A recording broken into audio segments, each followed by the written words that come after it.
really get a good starting point here. I would think so. We took great pains to try to make everything as clear as possible with the new characters and also what happened to the characters that were there before. Gotcha. So that somebody can jump in fresh and don't have to worry about getting lost.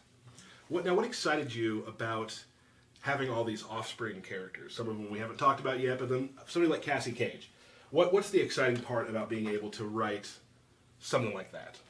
Well, I mean, it was something we started in Mortal Kombat 2011 and then accelerated in this game was really contextualizing and providing well-rounded presentations of all the characters. So bringing the offspring in allowed us to see all these characters in a brand new way. I mean, Johnny as a parent, Sonya as a parent, even some of the other announced characters as parents. And then it just helped to flesh it out and bring more emotion and more drama into the story. Right. It's interesting you had mentioned, too, about what it's like giving Johnny a daughter. Yeah. I mean, certainly it's a very different situation with him as a son. You wouldn't necessarily see the same kind of growth with Johnny sort of having this womanizing past. Now that he has a daughter to deal with, how does that change him as a person and perhaps mellow him out? Right. And you, Ryan, you have a lot, and we get a lot of great responses. You have a lot to do with the writing and putting together of all of the things they say to each other on walkout during the beginning of the match. Yes, yes. What were some of the fun things about that? Like, well, it's I enjoy writing for Johnny and for Cassie because they're both smart Alex, and it's fun to see what comes out of their mouth. But you look at certain relationships and you go, what could these two possibly have to say to each other? But during the process, I've discovered, and everybody that helped write, there were a lot of us. We discovered that actually there are really cool, fun exchanges that you can have with two characters who might, on the surface, have nothing in common. So you were able to do lore-based ones, some that aren't based on lore, just some fun stuff. Yeah, there's some that's complete jokes. There are some that are canon. There are some that aren't canon. There's some that might turn out to be canon. So, yeah, some mentions of characters who are otherwise not in the game. All kinds of fun stuff. So. And we've noticed that too, that there will be a lot of characters throughout the entire expanse of all of the world of Mortal Kombat. Yes. Will maybe show up at times you don't expect them to. They might. So, could happen. Yeah. One of the funny stories you guys told me about was when you guys have, you have a writing team, and sometimes maybe not everyone's on board with the same idea. It's hard to believe, but yeah. Right.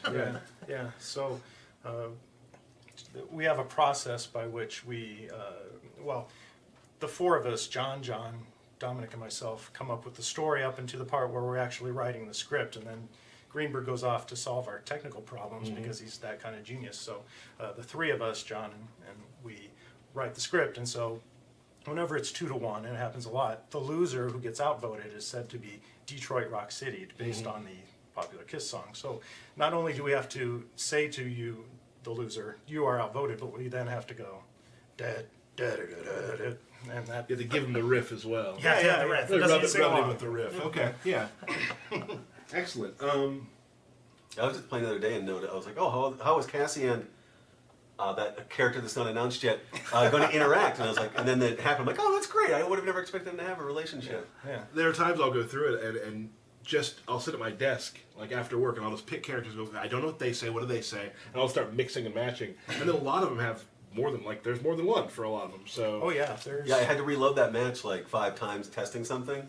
And I heard a whole bunch of different things in there. I remember seeing the email go out of hey, studio, anyone having ideas for these more connections? And I'm sure, I know a lot of people had. Yeah. I think we talked about it a little bit. I'm sure a lot of people were like, here's a bunch for Johnny Cage.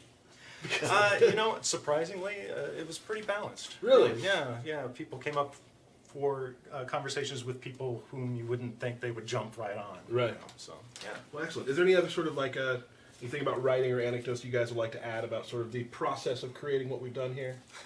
Well, I mean, the writing process itself is fueled by very dark chocolate constantly. That's what keeps us going through these hour-long meetings. We spend a lot of time in a room together, and it definitely helps. And I think one of the hardest parts might be, as I've learned doing community here, and Sean yourself as well on Twitter, you guys have to be very careful with the lore.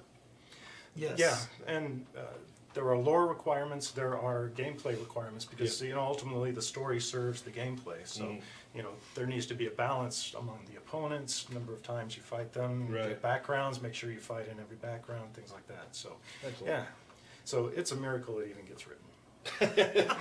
We can go real quick, Jen, to their social. These guys both have Twitter.